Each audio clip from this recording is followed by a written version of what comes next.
አርእስተ ዜና የሙስሊሙን መብት ማስከበር ዋነኛ ተልዕኮ መሆኑን የአዲስ አበባ እስልምና ጉዳዮች ከፍተኛ ምክር ቤት አስታወቀ። የመጅሊስ ምርጫ በሰላም እንዲጠናቀቅ ጉልህ ሚና ለነበራቸው አካላት የምስጋና የእውቅና ፕሮግራም ተካሄደ። 100 ኢትዮጵያውያንን ወደ ሀገራቸው የመመለስ ስራ ተጀመረ። ሙስሊም ሀገራት ወደ ቀጠናዊ ጦርነት ልንገባ ጫፍ ላይ ደርሰናል አሉ። በጋዛ በረሃብ ሳቢያ 422 ሰዎች መሞታቸው ተገለጸ።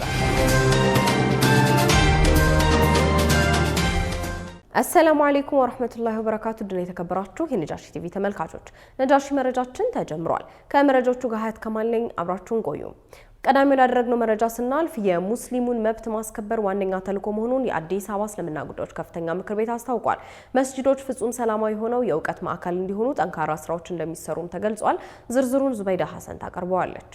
በአዲስ አበባ ከተማ እስልምና ጉዳዮች ከፍተኛ ምክር ቤት የ2017 ምርጫ ማጠቃለያ መርሃ ግብር ላይ ፕሬዚዳንት ሼህ ሱልጣን አማን ኤባ ባደረጉት ንግግር የሙስሊም መብት ማስከበር፣ እስላማዊ ትምህርቶችን ማስፋፋት፣ የዳዕዋ ስራዎችን ማጠናከር ቅድሚያ ሰጥተን የሚሰሩ ጉዳዮች ናቸው ብለዋል። በተጨማሪም መስጂዶቻችንን ፍጹም ሰላማዊ ሆነው በእውቀት የሚልቁበት እንዲሆኑ መስራት እንደሚያስፈልግና የተለያዩ የልማት ፕሮጀክቶችን በማዋቀር ሙስሊሙ ማህበረሰብ ተጠቃሚ የሚያደርግ ስራዎችን እንደሚሰሩም ፕሬዚዳንቱ ቃል ገብተዋል።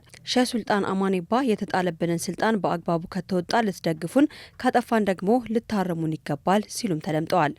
እንደ አዲስ አበባ አመራር የወደፊት አቅጣጫችንን አስቀምጠናል። የትኩረት አቅጣጫንም መንፈሳዊ ልማት ማረጋገጥ፣ ማህበራዊ ልማት እውን ማድረግ፣ ኢኮኖሚያዊ ልማት ማስፈን፣ የሙስሊሞችን መብት ማስከበርና አካባቢ ልማት አመራር መስጠትና የመሳሰሉት ያካትታል። በሚቀጥሉት 5 ዓመታት ጥራት ያለው እስላማዊ ትምህርትን ማዳረስ፣ ከቁርአን ትምህርት ቤት እስከ ዩኒቨርሲቲ ድረስ የሚዘልቅ የትምህርት ተቋማትን የመገንባት ለእያንዳንዱ የሙስሊም ልጅ ተደራሽ ማድረግ፣ በአዲስ አበባ የሚኖሩ ማንኛውም ሙስሊም የተረሳ እንዳይመስለው ወላጅ ያጣ ህፃናቶች፣ ባልቴቶች፣ አረጋውያንና አቅም ደካሞች ለመደገፍ የሚያስችለን የማህበራዊ ድጋፍ ፕሮግራሞችን ማስፋፋት፣ የዳዕዋ ስርዓታችንን ማዘመንና ሁሉንም የማህበረሰብ ክፍሎች ያካተተ እንዲሆን ማድረግ፣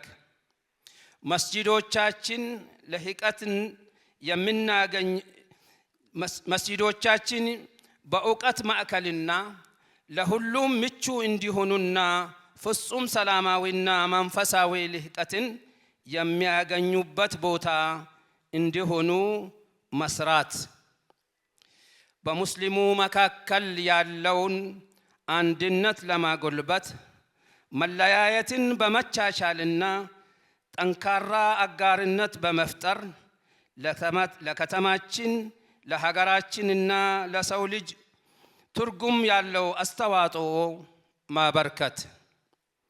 የአዲስ አበባ የ2017 የምርጫ አስፈጻሚ ቦርድ አባል የሆኑት ሀጂ ሁሴን ላለምዳ ለአዲሶቹ አመራሮች ባስተላለፉት መልእክት በእስልምና ስልጣን ክብር ሳይሆን ህዝበ ሙስሊሙን የሚያገለግሉበት መድረክ መሆኑን ልትረዱ ይገባል ብለዋል። አያይዘውም የኡለማ የጋራ አንድነት ለማጠናከር እንዳይቻል ከዚህ በፊት የነበሩ እልፍ መሰናክሎች እንደነበሩ አስታውሰው አሁን ላይ ያ ሁሉ መሰናክሎች አልፈን ለስኬት በቅተናል ያሉት ሀጂ ሁሴን ላለምዳ ይህንን ያገኘነው ለስኬት በቅተናል ያሉት ሀጂ ሁሴን ላለምዳ ይህንን ያገኘነውን ስኬት ጠብቀን ማቆየት ይኖርብናልም ብለዋል። ዛሬ ይህንን ስኬት ስናከብር እዚህ ያደረሰንን ጉዞ መለስ ብለን ማሰብ አስፈላጊ ነው። ባለፉት 50 ዓመታት የኢትዮጵያ ህዝበ ሙስሊም እውነተኛ ተወካይና ውጤታማ የሆነ የእስልምና ጉዳዮች ጠቅላይ ምክር ቤት ለመመስረት ባደረገው ጥረት በርካታ ፈተናዎች ገጥመውታል። የኡማውን የጋራ እድገት ያደናቀፉ እና አቅማችንን ሙሉ በሙሉ እንዳንገነዘብ ያደረጉ የመከፋፈል፣ የውጭ ጣልቃ ገብነት እና የውስጥ አለማወቶች ጊዜያት ነበሩ። እውቅና ለማግኘትና የራሳችን ሃይማኖታዊ ጉዳዮችን የማስተዳደር መብት ለማግኘት የተደረገው ትግል አድካሚና በብዙ ችግሮች የተሞላና የተወሳሰበ ነበር። ሆኖም ዛሬ የምናየው ስኬት ከነዚያ ፈታኝ ጊዜያት ጋር በእጅጉ ይቃረናል። ይህ ምርጫ በግልጽነትና በፍትሃዊነት የተካሄደው በእነዚያ ታሪካዊ መሰናክሎች ላይ ትልቅ ድልን ተጎናጽፈዋል። ይህ የእኛን የመቋቋም አቅም የማወላወል እምነታችንና ችግሮችን ለማሸነፍ ያለን የጋራ ቁርጠኝነት የሚያሳይ ነው። የአዲስ አበባ 2017 ምርጫ አስፈጻሚ ዋና ሰብሳቢ አቶ ጅብሪል ኡስማን የኢትዮጵያ መንግስት በብሔራዊ መልኩ ምርጫ እንዲካሄድ ላደረገው አስተዋጽኦ ምስጋና አቅርበው በሁሉም የምርጫ ጣቢያ ምርጫ በሰላም እንዲጠናቀቅ ለመንግስት ተቋማትና ባለድርሻ አካላት እንዲሁም ለሚዲያ ጣቢያዎች ምስጋናቸውንም አቅርበዋል። በህዝብ ለተመረጡ አዲስ አመራሮች ከክርክርና ከጥላቻ የጸዳ መሪ መሆን እንዳለባቸው ዋና ሰብሳቢው አቶ ጅብሪል ኡስማን መልእክታቸውን አስተላልፈዋል። ከእናንተ ከተመረጣችሁ ተወካዮች ብዙ ነገር ይጠብቃል። ከክርክርና ከጥላቻ የጸዳ ሰላማዊ አካባቢ ህዝባችን ይፈልጋል። የሚያዋህዱ እንጂ የማይከፋፍሉ መሪዎችን እንድትሆኑ ከእናንተ ይጠብቃል። ስለዚህ ዋና ትኩረታችን ኡማውን የሚያሰባስብ እንጂ የሚከፋፍል መሆን የለበትም። እየሰማችሁኝ ነው? እንቅልፍ ይዟችኋል? አንዳንድ ሰው እያንቀላፋ መሆኑን እያየሁ ነው። አታንቀላፉ። ስለዚህ ዋና ትኩረታችን ኡማውን የሚያሰባስብ እንጂ የሚከፋፍል መሆን የለበትም። የእስልምና ተልእኮ ፍትህን፣ ርህራሄንና ማህበራዊ መሻሻልን ከጥቃቅን ክርክሮችና ግላዊ አጀንዳዎች በላይ መሆን ይኖርባቸዋል። የማህበረሰባችን የተለያዩ ክፍሎች የሚያሰቃዩ ስር የሰደዱ ችግሮች ባሉበት ጊዜ ውድ ጊዜያችሁን በከንቱ ማባከን የለባችሁ። ኡማው የሃይማኖታዊ፣ ማህበራዊ፣ ባህላዊ፣ ኢኮኖሚያዊ እና ሌሎች ስነ ምግባራዊ ችግሮችን በብቃት የሚፈታ ጠንካራ ተቋም ይፈልጋል።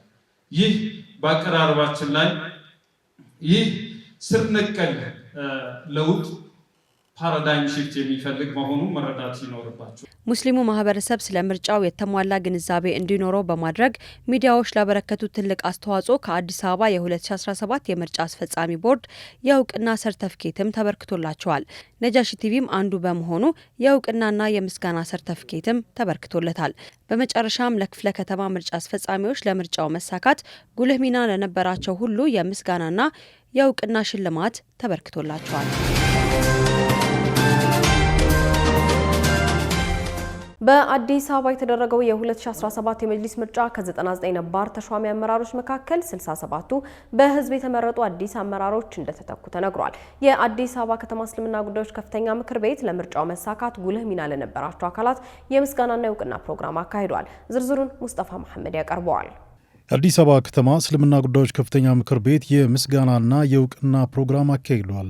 መርሃ ግብሩን በንግግር የከፈቱት የአዲስ አበባ ከተማ እስልምና ጉዳዮች ከፍተኛ ምክር ቤት ፕሬዝዳንት ሼህ ሱልጣን አማኒባ ናቸው።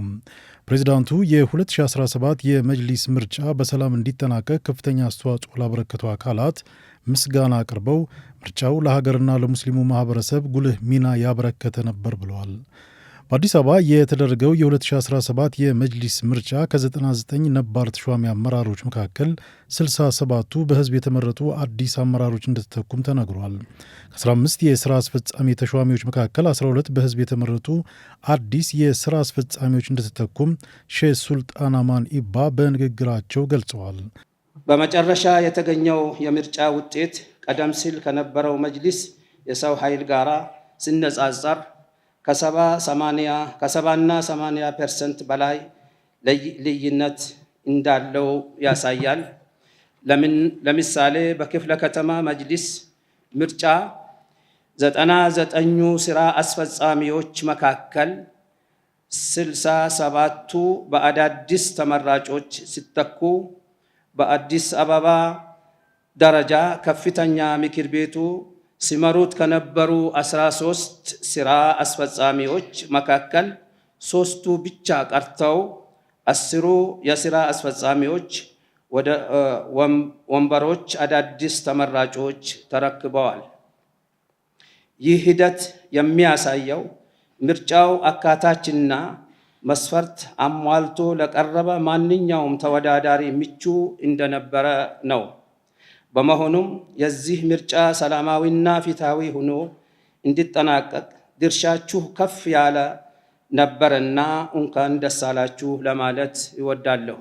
አዲስ አበባ የ2017 ምርጫ አስፈጻሚ ቦርድ ሰብሳቢ አቶ ጅብሪል ኡስማን መንግስት ያለምንም ጣልቃ ገብነት በምርጫው ላይ ላደረገው መልካም አስተዋጽኦ ሊመሰገን እንደሚገባ አጽንኦት ሰጥተው ተናግረዋል።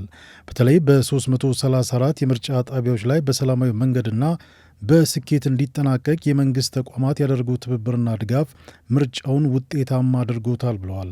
በህዝብ የተመረጡ አመራሮች የሙስሊሙን አንድነት ለማስጠበቅ ጠንክረው ሊሰሩ ይገባል ሲሉም አቶ ጅብሪል መልእክታቸውን አስተላልፈዋል። ከሁሉም በማስቀደም አላህን ለማመስገን እንወዳለን።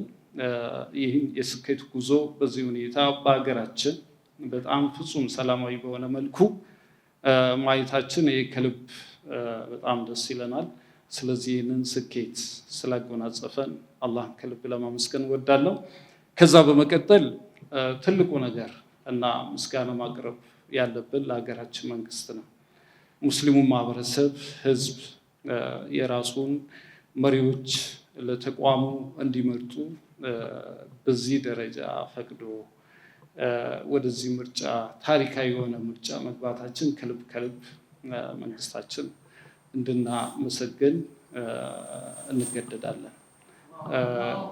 ከዚህ በፊት የነበሩ ሂደቶችን ሁሉ ስለ መጅሊስ የምናውቃቸው ነገሮች ብዙ ናቸው። ለ50 ዓመት እና ከዛ በላይ ይህ ተቋም ባለቤት እንዲኖረው ሁላችንም ስንመኝ ነበር። በተለያዩ ባለፉት መንግስታት ያሳለፍናቸው ነገሮች በጣም ከባድ ናቸው። በዚህ ክቡር ዶክተር አብይ አህመድ የሚመሩት መንግስታችን ለዚህ ህዝብ የወሰኑት ውሳኔ መቼም ቢሆን ታሪክ ማይረሳው ትልቅ ውሳኔና ምስጋና ሊቸረው የሚገባ ነገር ነው ብዬ ነው ብለው። አዲስ አበባ የሃይማኖት ተቋማት ጉባኤ ዋና ጸሐፊ መጋቢ ታምራት አበጋዝ ምርጫው በህዝበ ሙስሊሙ የነቃ ተሳትፎ በሰላም መጠናቀቁ እንዳስደስታቸው ተናግረዋል። በተለይ ምርጫችን በመስጂዳችን በሚል ለብዙ ጊዜ የሙስሊሙ ማህበረሰብ ጥያቄ የነበረውን በተግባር በሰላማዊ ሁኔታ በመጠናቀቁ ባለድርሻ አካላት ሊመሰገኑ ይገባል ብለዋል። መጋቢ ታምራት አዲስ የተመረጡ አመራሮች ህዝበ ሙስሊሙን በእኩልነት ለማገልገል ጠንክረው መስራት አለባቸው ብለዋል።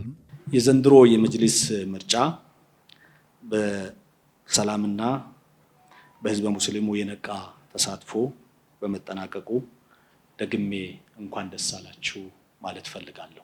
ህዝበ ሙስሊሙ መሪውን በድምፅ በመምረጥ ተቋሙን በነፃነት ለመምራት ምርጫችን በመስጊዳችን በሚል ለዘመናት ሲታገል የቆየ ህልሙ ይሁን ስለሆነ እንኳን ደስ አላችሁ።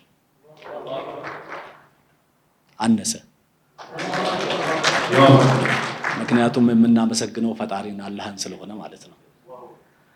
ለብዙ ዘመን በእንዲህ አይነት ሁኔታ ምርጫችን በመስጊዳችን ይሁን ብላችሁ ስትታገሉ ዱዓ ስታደርጉ ፍትሃዊ ነገር በዚህ ምድር ላይ መሆን አለበት ብላችሁ ስትታገሉ የነበራችሁላችሁ ዛሬ በሚደንቅ ሁኔታ በአዲስ አበባ ከተማ ላይ ምርጫ ቦርዱ በጥሩ ዲሲፕሊን መርቶት ዛሬ በእንዲህ አይነት ሁኔታ ለምስጋና በቅተናል። በዚህ ውስጥ ብዙ ሰዎች ትልቅ ሚና ነበራቸው። በተለይ የሰላምና ጸጥታ አስተዳደር ቢሮ ይህንን ምርጫ ሰላማዊ እንዲሆን የመንግስትን ሚና ተሸክሞ ኃላፊነት ወስዶ ከአዲስ አበባ ፖሊስ ኮሚሽን ጋር በመናበብ እንዲሁም ከኛም ጉባኤ ጋር በመናበብ ትላልቅ ስራዎችን ሲሰራ ቆይቷል። የአዲስ አበባ ሰላምና ጸጥታ አስተዳደር ቢሮ ኃላፊ ወይዘሮ ሊዲያ ግርማ ምርጫው ሰላማዊ፣ ፍትሐዊና አካታች ሆኖ በሰላም እንዲጠናቀቅ ላደረጉ አካላት ምስጋና አቅርበዋል። መመረጥ ብቻውን ግብ አይደለም ያሉት ወይዘሮ ሊዲያ ግርማ የተመረጡ አመራሮች በፍጹም ቁርጠኝነት ህዝባቸውን ማገልገል አለባቸው ብለዋል።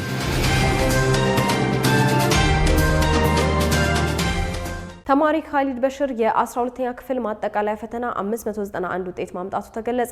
የትምህርት ሚኒስቴር ፕሮፌሰር ብርሃኑ ነጋ በዛሬው ዕለት በሰጡት መግለጫ በዘንድሮ ዓመት የ12ኛ ክፍል ማጠናቀቂያ ፈተና ከተፈተኑ 585882 ተማሪዎች መካከል 8.4 በመቶ የሚሆኑ ተማሪዎች 50 በመቶ ውጤት ማምጣታቸው ተገልጿል።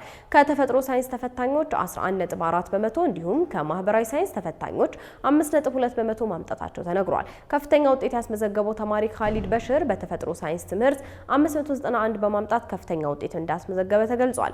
የ12ኛ ክፍል ማጠናቀቂያ ፈተና ካስፈተኑ ትምህርት ቤቶች መካከል 1249 የሚሆኑት ትምህርት ቤቶች አንድም ተማሪ አለማሳለፋቸውም ተገልጿል። በተጨማሪም 50 ትምህርት ቤቶች ሙሉ በሙሉ ተማሪዎቻቸውን ማሳለፋቸውም ታውቋል። ሚድሮክ ኢንቨስትመንት ግሩፕ በፍልውሃ ቶፊቅ መስጂድ ለተማሪዎች የመማሪያ ቁሳቁስ አበረከተ። የአዲስ አበባ እስልምና ጉዳዮች ከፍተኛ ምክር ቤት ከሚድሮክ ኢንቨስትመንት ግሩፕ ዋና ስራ አስፈጻሚ ከሆኑት ሀጂ ጀማል አህመድ ጋር በመተባበር አነስተኛ ገቢ ካላቸው ቤተሰቦች ለመጡ 600 ተማሪዎች የመማሪያ ቁሳቁስ ተበርክቷል። የአዲስ አበባ እስልምና ጉዳዮች ከፍተኛ ምክር ቤት ምክትል ስራ አስኪያጅ አቶ አደም ተማምና ምክትል ፕሬዝዳንት ሼህ መሐመድ ሸሪፍ በመድረኩ ላይ ንግግር አድርገዋል። በዚህም የአዲስ አበባ እስልምና ጉዳዮች ከፍተኛ ምክር ቤት ምክትል ፕሬዝዳንት አቶ መሐመድ ሸሪፍ የመማሪያ ቁሳቁስ የተበረከተላቸው ተማሪዎች በትምህርታቸው ላይ መጠንከር እንዳለባቸው መልእክት አስተላልፈዋል። እንዲሁም ድጋፉን ላበረከቱት የሚድሮክ ኢንቨስትመንት ግሩፕ ዋና ስራ አስፈጻሚ ሀጂ ጀማል አህመድ ምስጋናቸውን አቅርበዋል። በመድረኩ ላይ ሚድሮክ ኢንቨስትመንት ከዚህ በፊት የሰራቸው የበጎነት አሻራዎችም ተወስተዋል። በመጨረሻም በያዝነው 2018 ዓመተ ልደት ሚድሮክ ኢንቨስትመንት የፍልውሃ ቶፊቅ መስጂድ በአዲሱ ፕላን መሰረት ግንባታ እንደሚያስጀምር በመድረኩ ላይ ተገልጿል። ኦልካን ዴቨሎፕመንት ሴንተር በክረምት መርሃ ግብር ያስተማራቸውን ተማሪዎች አስመርቋል። ኦልካን ዴቨሎፕመንት ሴንተር የምስረታ መርሃ ግብር ባከናወነበት ወቅት በክረምት ቡት ካምፕ ያስተማራቸውን ተማሪዎችም አስመርቋል።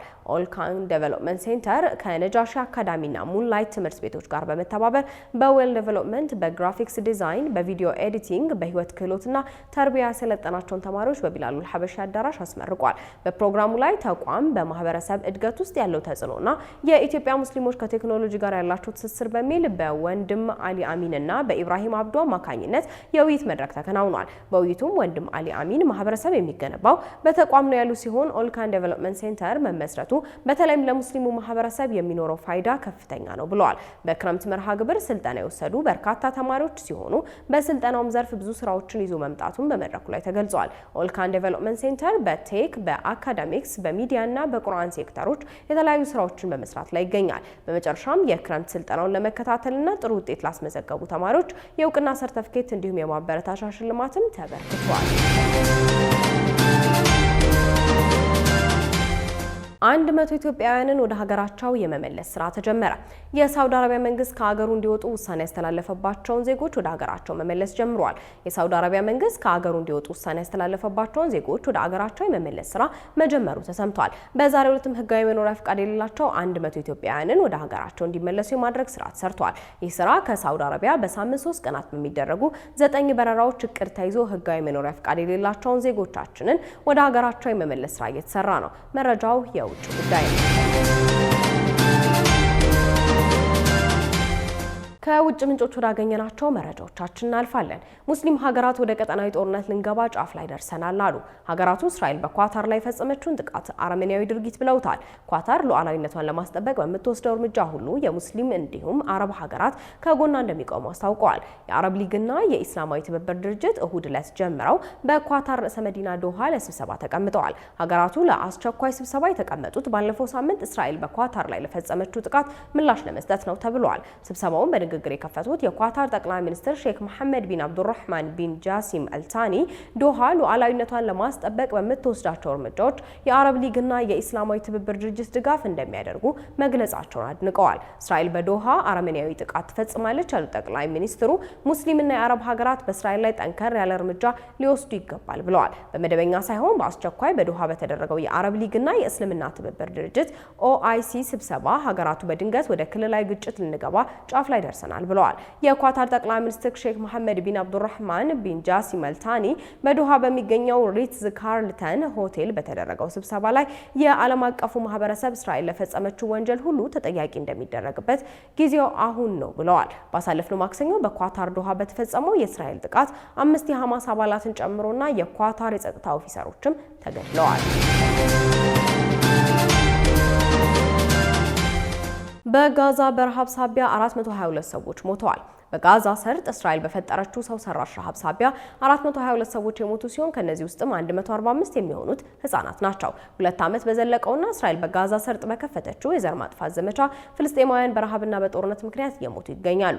በእስራኤል ወታደሮች ከሚሞቱት ፍልስጤማውያን በተጨማሪ ጦርነቱ በፈጠረው የረሃብ ቀውስ ሳቢያ 145 ህጻናትን ጨምሮ ቢያንስ 422 ሰዎች መሞታቸውን የጋዛ የጤና ጥበቃ ሚኒስቴር ገልጿል። በተመጣጠነ ምግብ እጥረት፣ በጦርነት ከበባውና ተስማሚ አካባቢ ባለመኖሩ ምክንያት በናስር ሜዲካል ኮምፕሌክስ ህጻናት መሞታቸውን የገለጸው ሚኒስትሩ የሞት መጠኑ በከፍተኛ ሁኔታ እየጨመረ መሆኑን አስታውቋል። ለ2 ዓመት በዘለቀው ጦርነት 65 የሚደርሱ ፍልስጤማውያን በእስራኤል ጥቃት በቀጥታ መገደላቸውን የጋዛ ጤና ሚኒስቴር አስታውቋል።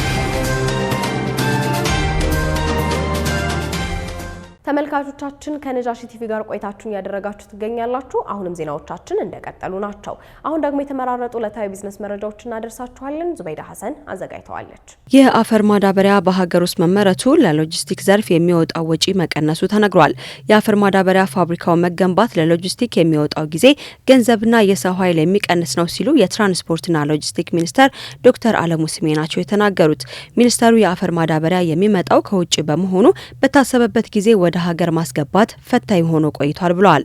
ሀገሪቱ የባህር በር የሌላት መሆኑ ሌላኛው ፈተና መሆኑን ጠቅሰው ወደብ ካላቸው ሀገራት ወደ ኢትዮጵያ እስከሚገባ ድረስ የሚወስደው ጊዜና ገንዘብ ከፍተኛ ነው ማለታቸውን ፕሬስ ድርጅት ዘግቦታል። የአፈር ማዳበሪያ በሀገር ውስጥ መመረቱ ለሎጂስቲክ ዘርፍ የሚወጣው ጊዜ፣ ገንዘብና የሰው ኃይል ይቀንሳልም ብለዋል።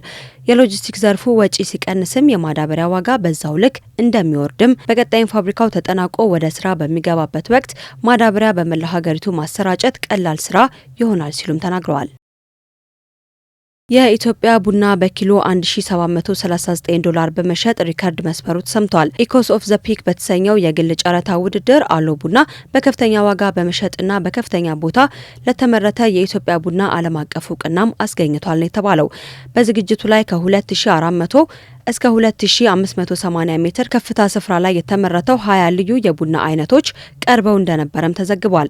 ጨረታው ዓለም አቀፍ የቡና አፍቃሪ ማህበረሰብ ትኩረትን የሳበ ሲሆን 6457 ተጫራቾች ዋጋ አቅርበው አጠቃላይ $135922 የጨረታ ዋጋ ተመዝግቧልም ተብሏል። ውጤቱ ለኢትዮጵያ የቡና ምርት አዲስ ታሪክ እንዲያስመዘግብ ያደረገው ሲሆን ሀገሪቱ በዓለም አቀፍ ደረጃ የልዩ ቡና መሪነቷን ማጠናከር የቻለችበት እንደሆነም ተነግሯል። ይህ የአሎ ቡና ብቻ አይደለም፣ በዓለም መድረክ ለኢትዮጵያ ቡና ምርት እውቅና ማግኘት የተቻለበት ነው ሲሉ ጨረታውን የመሩ የአሎ ቡና ስራ አስፈጻሚ ታምሩ ታደሰ በሂደቱ ኩራት እንደተሰማቸውም ጨምረው ገልጸዋል። የሳዑዲ አረቢያ የገንዘብ አቅርቦት ከ8.4 በመቶ ወደ $829 ቢሊዮን ከፍ ማለቱ ተነግሯል። የሳዑዲ አረቢያ ሰፊ የገንዘብ አቅርቦት ከአንድ ዓመት በፊት በሐምሌ ወር ላይ ከነበረው 8.4 በመቶ ጭማሪ በማሳየት ወደ 239.97 ቢሊዮን ሳዑዲ ሪያል ወይም ደግሞ $63.9 ቢሊዮን በመጨመር 3.11 ትሪሊዮን ሳዑዲ ሪያል ከፍ ያለ ተቀማጭ ገንዘብ መያዙን የተዘገበው። የገንዘብ አቅርቦቱ መሰብሰብ የመጣው ሳኤም በመባል የሚታወቀው የሳዑዲ ማዕከላዊ ባንክ የገንዘብ ፍሰት ላይ በተሰሩ ስራዎችና አያያዞች ላይ በተሰራ ስራ መሆኑን ተናግሯል። ይህም ሳዑዲ አረቢያ በራዕይ 2030 ኢኮኖሚ እንቅስቃሴ ለመደገፍ በሚደረገው ጥረት አንድ አካል እንደሆነም ተነግሯል።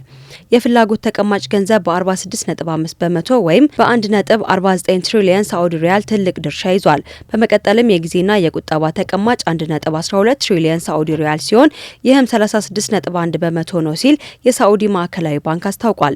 ከባንክ ውጭ ያሉ ገንዘብ 242.34 ቢሊዮን ሳዑዲ ሪያል መድረሱም ተዘግቧል። ይህም የገንዘብ አቅርቦት መጠን ጭማሪ ማሳየቱ ሳዑዲ አረቢያ ላለመችው የ2030 ራዕይ ማሳካት የሚያግዟት እርምጃ መሆኑን አረብ ኒውስ ዘግቦታል።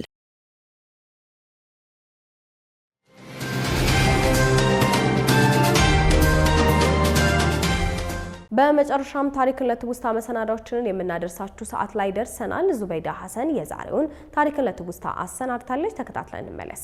ወቅቱ እንደ ፈረንጆቹ ዘመን አቆጣጠር በሴፕቴምበር 11 2001 ዓመት ላይ ነው።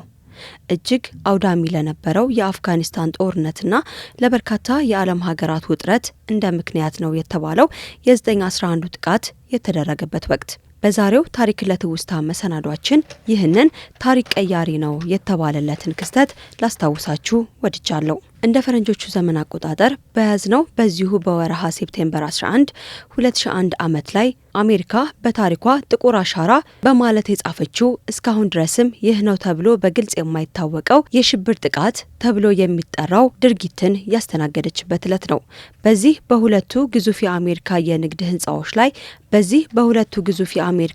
ህንጻዎች ላይ በደረሰ ጥቃት እስከ 3000 የሚሆኑ ሰዎች ህይወት በአሜሪካ ጠፍቷል። ከዚህም ድርጊት በኋላ አሜሪካ በሽብርተኝነት ላይ ጦርነት አውጃለሁ በማለት ወደ ብዙ የአረብና የእስላማዊ ሀገራት ጦሯን ማዝመት ችላለች። የጦር ሰፈሮችንም በመመስረት ጦርነትን ጀምራለች። የዚህ ድርጊት ተጽዕኖ በሴፕቴምበር 11 ብቻ ያበቃ አልነበረም። ይልቁንም ይህንን ድርጊት የፈጸመችው አልቃይዳን ለመዋጋት ነው በማለት ለብዙ ዓመታት የፈጀ ጦርነትም በአፍጋኒስታንና በሌሎች አረብ ሀገራት ላይ ከፍታም ቆይታለች። በአፍጋኒስታን ብቻ ሳይሆን በብዙ የመካከለኛው ምስራቅ ሀገራት ሽብርተኝነትን ለመዋጋት በሚል በርካቶችን ጨፍጭፋለች። ታዲያ ይህንን ተያይዞ ባለፉት 2 አስርት ዓመታት እስከ ዛሬ ድረስ በግልጽ ባልታወቀና በውስብስብነቱ እስከ ዛሬም ድረስ ባልተፈታው በሴፕቴምበር 11 ጥቃት እንደ መነሻ በመጠቀም በመካከለኛው ምስራቅና በተለያዩ ኢስላም ሀገራት ላይ ባደረሰችው ዘመቻ በሚሊዮን የሚቆጠሩ ንጹሃን ህይወት ሲጠፋ በአሜሪካ ኢኮኖሚና በተወራሪ ሀገራት ኢኮኖሚ ላይ በትሪሊየን ዶላር የሚቆጠር ኪሳራም ደርሷል።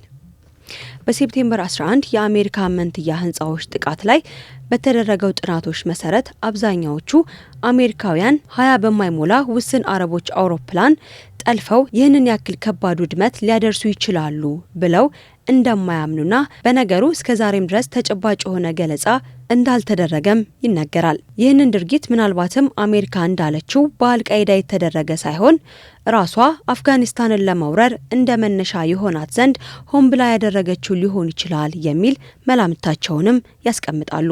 ሽብርተኝነትን አጠፋሉ በሚል በተጀመረው ጦርነት አሜሪካ የጦር ሰፈሯን ሰብስባ እስከወጣችበት 2021 ድረስ 46319 ንጹሃን አፍጋኒስታናውያን መሞታቸው ተዘግቦ ይገኛል። ከዚህም ባለፈ በ9/11 የሽብር ጥቃት ነው ተብሎ በተመዘገበውና አሜሪካ ሽብርተኝነትን እዋጋለሁ በማለት በርካታ አረብ አሜሪካውያንን፣ ንጹሃን ሙስሊሞችን፣ ደቡብ ምስራቅ እስያውያንና ሌሎች በርካታ ሙስሊም ደጋፊዎችን ጨምሮ በርካቶች ላይ የጥላቻ ውንጀልና እንደደረሰባቸውም በታሪክ መዝገብ ሰፍሮ ይገኛል። ይህ የታሪክን ምዕራፍ ቀይሯል ተብሎ የሚታሰበው ድርጊት በዚሁ በያዝነው በፈረንጆቹ በወርሃ ሴፕቴምበር 11 2001 ዓመት ላይ ነበር የተከሰተው።